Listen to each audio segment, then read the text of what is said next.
ブレーキも新しいです。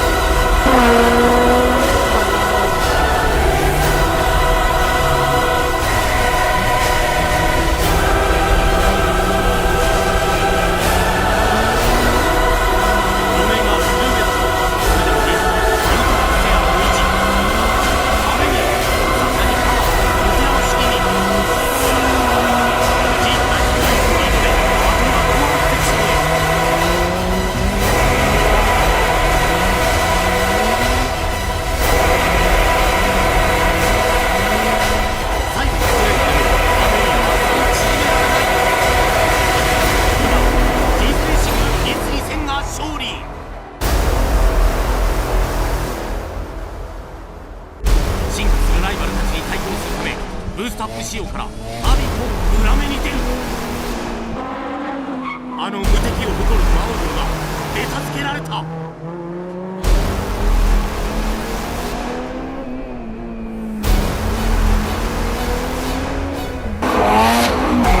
勝負あり。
No way! The king is dethroned! I call bullshit. The RE-Amemiya RX-7 FD3S is the greatest tuned Mazda of all time. No other racing machine has been able to corner the way she does. Neither has any machine been able to achieve this much. There's a reason that in this day it is so highly regarded and unbelievably expensive. How on earth could Mr. Tsuchiya struggle to rotate her? I'm gonna show you exactly why I call bullshit on this race. Sir Keiichi Tsuchiya honed his skills on the mountain pass with his own Toyota Corolla AE86, and he honed a technique called shuffle steering. It's basically understeer rotation, where you understeer the front wheels and that creates friction, slowing it down, and then you accelerate the rear wheels over the understeering front wheels. This will lift up the wheel speed ratio and make the car rotate. But the extra factor of shuffle steering that separates it from basic understeer rotation is that Keiichi progresses it from understeer rotation into a proper rear slip angle drift. This technique perfectly suited the AE86 that he drove. It weighs less than a ton. Although it's front engine, the front end is relatively extremely light, easy to turn in, responsive, and the rear tires you can slip at the thought of it. But while they're slipping at a moderate angle, DK can still put the power down. It's the way it's tuned, like the car was built for him or he perfectly honed the skill of his driving to the car. Either way, they're perfection. Sir Keiichi trained his instincts perfectly for this car and the pass. Keep one ear on that word, instinct. The Mazda RX-7 is a very exclusively built tactical weapon, and it demands a peculiar driving style. This RE-Amemiya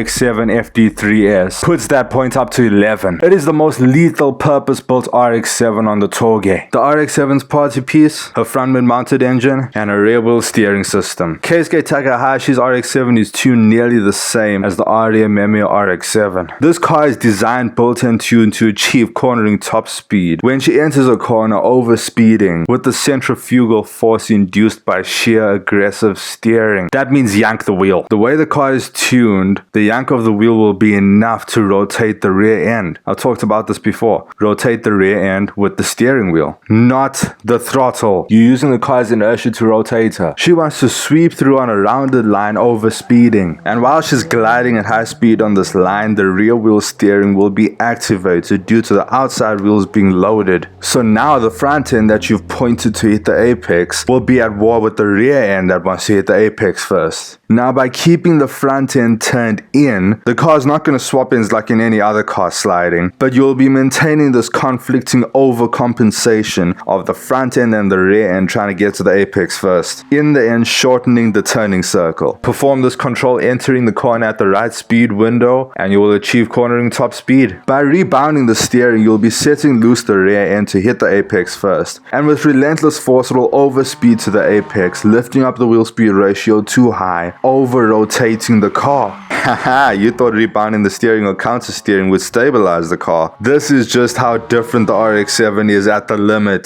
Keisuke often uses this technique of rebounding the steering to over rotate the car for really sharp corners, but to achieve cornering top speed, there's only one way, and that's to put the front end and rear end in conflict on who's getting to the apex first. Now this battle was in the rain, if you didn't already notice. The J's Racing S2000 that was being driven by that other sneaky genius behind the wheel, well, it's gonna be much easier to drive in the rain, because inducing rotation is gonna be a little harder in the rain. We know this. Driving in the rain is gonna be harder. But the S2000 does half of the job for you. It has the bump steer system, or lateral G-force controlled rear wheel steering system, just like the RX-7, but instead of turning in, the rear wheels turn the opposite direction of the front wheels, rotating the rear end. The J's Racing S2000 has this system perfectly fine-tuned, and in the rain, it's easier to drive. It just is. I'm not saying that Daisuke had no skill in driving this S2000 to the finish and winning. He was actually smart to take advantage of this system, use it to the fullest, and that's what let him win. But sadly, it wasn't just Daisuke's skill and the S2000 that let him win. Keiichi Tsuchiya let him win. Oh, all of y'all can hear I'm about to call out the Drift King. The Touge community is gonna go mad. Look, just hear me out. Remember what I talked about instinct? Keiichi Tsuchiya trained his instinct in his AE86. He forged his racing legend around his AE86 and his Hakosuka. They're very similar cars in philosophy, but the Mazda RX-7 is not. So as the road was wet, dry in some places, wetter in others, there was moss, some rain was still dripping down. Keiichi, attempting to win this, mentally put his visor down, went into the zone. The pressure of the rain and the S2000 made him drive on instinct. Instinct, yes, that instinct. That instinct that he trained around his A86. So as he listened to his instinct, automatically doing whatever his subconscious muscle memory told him to do. At entry, instead of yanking the steering wheel in at high speed to sweep through the corner, he broke hard, late and deep. Rather gentle on turn in, and then just trying to take the front tires to the max grip they have. No high entry speed, no swing of the wheel. So instead of the rear wheel steering being a very good thing, it was rather just a wheelbase extension and extra understeer. Then when he tried to complete the process of his shuffle steering technique by opening the throttle over the understeer, well, it was just an absolute nightmare. Because remember, this RE-Amemiya RX-7 with the black hood has much more power,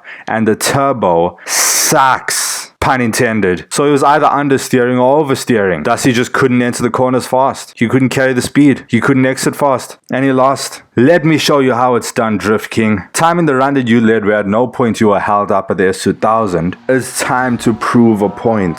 Assetto Corsa simulation.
At this point, I expect you to tell me, okay, Jesse, you beat DK, but hey, I see that the rear end of your car is very easy to throw out wide and still maintain enough grip at the perfect angle. With the RX-7 DK was driving, it was either understeer or snap oversteer. Well, yes, that's true. I fine-tuned the FD's differential because when it's more loose, you can maintain more grip at a bigger slip angle. So you got me, ooh, busted. Well, no, I'm not busted. You didn't get me. On Best Motoring Hot version, the tuners that come make sure their cars to some extent are tunable on the spot, so that when the racing drivers want something finely tuned or changed, it can happen. I'll still be fast with the tight differential. But this is not about me bragging. The lesson you must take out of this is train your instincts.